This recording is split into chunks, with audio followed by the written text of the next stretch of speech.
सबसे पहले भेजिए। मैं आपसे कहता हूँ सबसे पहले आप जाइए, वहाँ जाकर एक अपना बोर्ड लगा दीजिए हिंदू राष्ट्र का।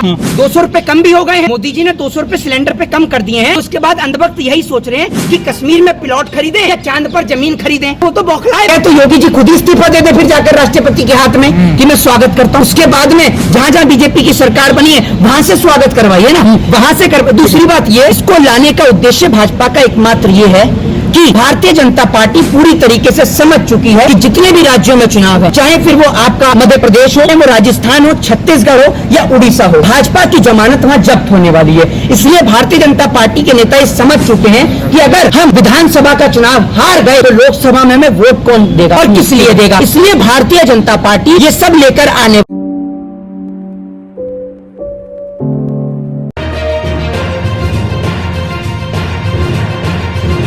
इसकी शुरुआत सबसे पहले उत्तर प्रदेश के अंदर करी जाए। उत्तर प्रदेश के अंदर राष्ट्रपति शासन लगाया जाए और वन नेशन और वन इलेक्शन के तहत उत्तर प्रदेश किया। देखिए उनकी तो स्वागत किया तो योगी जी खुद ही इस्तीफा दे दे फिर जाकर राष्ट्रपति के हाथ में कि मैं स्वागत करता हूँ। उसके बाद में जहाँ जहाँ बीजेपी की सरकार बनी है वहां से स्वागत करवाइए ना, वहां से कर। दूसरी बात ये, इसको लाने का उद्देश्य भाजपा का एकमात्र ये है कि भारतीय जनता पार्टी पूरी तरीके से समझ चुकी है कि जितने भी राज्यों में चुनाव है, चाहे फिर वो आपका मध्य प्रदेश हो, चाहे वो राजस्थान हो, छत्तीसगढ़ हो या उड़ीसा हो, भाजपा की जमानत वहां जब्त होने वाली है। इसलिए भारतीय जनता पार्टी के नेता ये समझ चुके हैं कि अगर हम विधानसभा का चुनाव हार गए तो लोकसभा में हमें वोट कौन देगा और किस लिए देगा। इसलिए भारतीय जनता पार्टी ये सब लेकर आने वाली है। भारतीय जनता पार्टी इस देश के अंदर, लोग क्या होता है ना, ये देश में पहले बैलगाड़ियां चला करती थी, लोग बैलगाड़ी से मोटरसाइकिल पर आए और मोटरसाइकिल से 4 व्हीलर पर आए,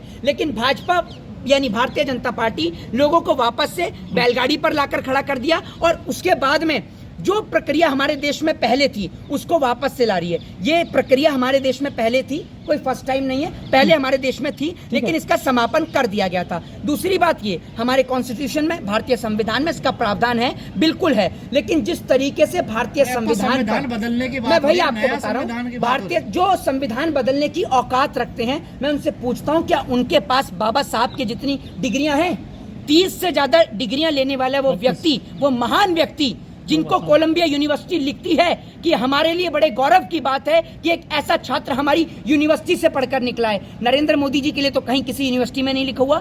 जिस यूनिवर्सिटी से नरेंद्र मोदी जी ने एंटायर पॉलिटिकल साइंस से एमए किया, उस एंटायर पॉलिटिकल साइंस से एमए करने वाली यूनिवर्सिटी ने क्या मोदी जी का फोटो लगाकर ये कहा कि ये स्टूडेंट हमारी यूनिवर्सिटी का है? नहीं, क्योंकि मोदी जी का तो कुछ अता और पता नहीं, क्लासमेट का नहीं पता, बैचमेट का नहीं पता, कैंटीन में जिसने चाय पिलाई उसका नहीं पता। देश, मोदी जी ने कहा कि मैंने चाय बेची, चाय बेचते हुए किसी ने नहीं देखा, लेकिन देश बेचते पूरा देश देख रहा है, लेकिन सब चुप और मौन है। मैं कहता हूं कि जिसके पास बाबा साहब जितना ज्ञान हो, जिसके पास उनके जितनी डिग्रियां हो, जिसके पास उनके जितनी नॉलेज हो, वही व्यक्ति संविधान को छूने की कोशिश भी करे। नहीं तो संविधान, संविधान एक चलती फिरती आग है, याद रखिएगा। संविधान को आग लगाएंगे तो मैं आपको बता दूं इस देश के लोग सड़कों पर उतरेंगे, क्योंकि संविधान हमारे देश की जान है, हमारी आत्मा है, और आप हमारी आत्मा को निकाल लेंगे तो हमारा शरीर जीवित नहीं बचेगा। तो इस देश के शरीर की आत्मा है देश का संविधान, और आप देश के संविधान से खिलवाड़ करेंगे तो इस देश के लोग चुप नहीं रहेंगे, क्योंकि बाबा साहब भीमराव अंबेडकर ने इस देश के प्रत्येक नागरिक को राइट टू स्पीच का, राइट टू फ्रीडम का और राइट टू एक्सप्रेशन का, सबको एक समान फंडामेंटल राइट्स दिए, उनको मौलिक अधिकार दिए, उनको अभिव्यक्ति की आजादी दी, इस भारत देश को धर्मनिरपेक्ष राज्य बनाया, सबको अपने धर्म को मानने की आजादी दी। लेकिन आज जिस तरीके से धर्म के नाम पर लोगों को बांटा जा रहा है और धर्म के नाम पर देश को तोड़ा जा रहा है, तो आपको एक बात बोलना चाहता हूं कि जिस भी व्यक्ति ने इस देश के अंदर धर्म के नाम पर देश को तोड़ने की कोशिश करी है, या तो वो कब्रिस्तान में कब्र के अंदर दफने पड़े हैं या फिर शमशान के अंदर जले पड़े हैं, चाहे वो अंग्रेज हो, चाहे फिर वो देश के तोड़ने वाले कोई भी व्यक्ति हो। जो भी देश के संविधान के साथ खिलवाड़ करेगा, मोहित शर्मा सबसे पहले कथावाचक कह रहे देवकीनंदन ठाकुर जो है, जो कथावाचक कर कहते हैं हिंदू राष्ट्र घोषित कर दो तभी संविधान बचेगा। मेरी बात सुन लीजिए, कथावाचक जो है एक उनको ये नहीं पता, बहुत सारे कथावाचक मैं देख रहा हूँ, आज का दौर कथावाचक का ही है। एक वो देख रहा हूँ, वो पंखे वाले बाबा पंखे से आशीर्वाद दे रहा है रोककर। बहुत सारे नए नए ट्रेंडिंग नमूने आ चुके हैं। एक पहले आया था, आपने देखा होगा, जो सलवार उठा के भागा था रामलीला मैदान से, ठीक है ना, आप ये समझिए वो सलवार उठा के भागा था। सलवार जी भी क्या नाम था उसका, पौने 2 आंख वाले बाबा रामदेव, पौने 2 आंख वाले, जिनको महिलाएं बिना वस्त्र के भी अच्छी लगती हैं। इस देश में समय समय पर नए नए बाबाओं की लॉन्चिंग होती रहती है, ये आप समझिए।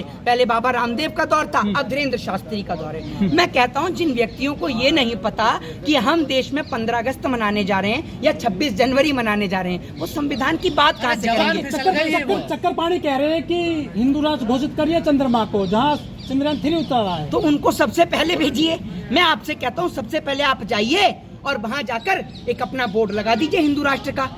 200 रुपए कम भी हो गए हैं, मोदी जी ने 200 रुपए सिलेंडर पे कम कर दिए हैं, तो उसके बाद अंधभक्त यही सोच रहे हैं कि कश्मीर में प्लॉट खरीदें या चांद पर जमीन खरीदें, तो वो तो बौखलाए पड़े हैं, तो चांद पर जमीन खरीद लीजिए तत्काल। तो स्वामी चक्रपाणी महाराज जी, आपके जैसे बहुत सारे देश में लोग हैं, सबको एक साथ लेकर जाइए और हिंदू राष्ट्र तत्काल बनाइए। पता चला वहां पर भी कोई कब्र निकल गई तो दिक्कत हो जाएगी, इसलिए वहां जाइए और तत्काल हिंदू राष्ट्र बनाइए, क्योंकि वहां का टेम्परेचर 70 डिग्री है और 70 डिग्री में ह्यूमन बॉडी नहीं रह सकती। लेकिन ये लोग तो नमूने हैं, अजूबे हैं, ठीक है ना। ये गौमूत्र पीते हैं अपने मंदिर में, गौमूत्र पीते हैं। देखिए गाय का बच्चा भी जानता है कि माँ का दूध पीऊंगा तो ताकत मिलेगी। अब ये लोग गौमूत्र पीते हैं तो वो उनकी सोच है, सोच का फर्क है सर। इस देश के अंदर पढ़ा लिखा व्यक्ति संविधान की बात करता है और जो पढ़ा लिखा है ही नहीं वो संविधान को तोड़ने की बात करता है। जय हिंद, जय भारत, वंदे मातरम।